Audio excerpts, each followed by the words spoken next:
Thank you very much. My name is Munwa Hankan Mangim. I work for Rural Development Action Aid, that is the RDAA, heading the Office for Peace and Governance. Currently, we are having a running project which is funded by the government of Sweden through UNDP, which is all about peaceful existence and social cohesion in South Sudan, which is known as commonly PAC. This project is running currently for 8 months, which began from May up to December 2022. It is a continuation of some other projects that we have done within the 4 past years with UNDP. It has been a great partnership, and we are still continuing on this arena of peace building in South Sudan.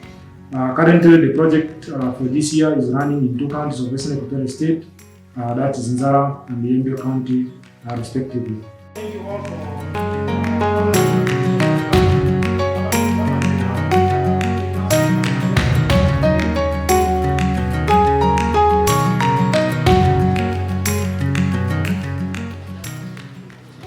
for the continuation of the project this year, 2022, we are mostly tackling the peace agreement. As you know, we are having the revitalized agreement on the resolution of conflict in the Republic of South Sudan, which was signed in 2018. And as partners of peace, we found it necessary that we should tackle some of the important chapters within the peace agreement. And that's why we are tackling Chapter 5, which is basically on the transitional justice, accountability, reconciliation, and healing. And within that particular article of the agreement, we are also dealing with a particular component, which is the Commission for Truth, Reconciliation, and Healing, which is known as the CTRH.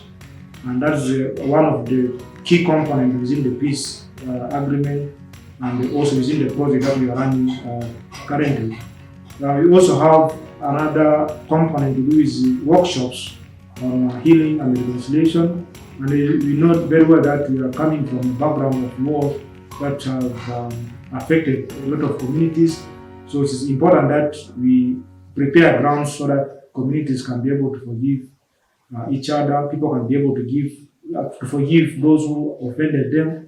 Victims or survivors can be able to forgive perpetrators so that people can coexist and open new pages as they used to live before. We are also in this project having other components to do with psychosocial support. We know most of the people are traumatized based on what the effects of the conflict. So we are having sessions where we facilitate community volunteer counselors to provide psychosocial support, basically counseling sessions. And in those sessions, we have group counseling, and then we have also individual counseling where the professional counselors attend to those survivors who have some issues maybe that needs to be attended to. And also we also have radio talk shows, and you know that we need this project to reach more people. We are also having radio talk shows on various topics like reconciliation and healing, and also the processes of the CTRH, the formation of that commission, and also the processes, how far it has gone. We are updating the public on current status of the peace agreement, what has been so far and what is still in pipeline. So basically, the whole project is basically on awareness to the community so that they can be able to understand the peace agreement, and also how they can be able to get clear message of peaceful existence and how they can be able to live harmoniously as they used to be before. We all know that there's a peace agreement which is ongoing, right? Yes. Yeah, so the peace agreement, the revitalized agreement on the resolution of conflict in the Republic of South Sudan. So we are coming to discuss about Chapter 5. Chapter 5, specifically on the CTRH. When we said we are revitalizing the agreement, the revitalized agreement, what does it mean?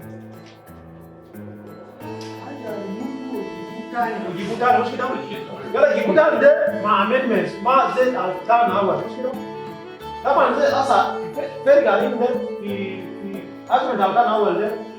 into 5 chapters. Lakini alirevitalize agreement issue samanya.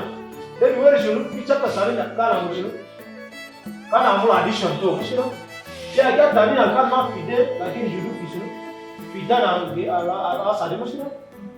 So this is where we are coming from. This is the background why we are talking about CTRH. Now the CTRH is really very important, it's core in the peace agreement, because at the end of the day, if people don't reconcile and forgive each other, the whole peace agreement will not work as you expect. So we are mostly focusing on the Commission for Truth, Reconciliation and Healing, because it's the foundation in which we can be able to have permanent peace, as we have seen in other countries across the globe. And coming to the target within this project, basically we are, having a cross-section of the community in which we have we engage with different sections of the public so that we can have this as a meaningful encounter. We involve a nice process within our programs or the activities. We also involve community leaders. We have also religious leaders, both from Muslim and Christian communities. And then we have also the youth and women leaders.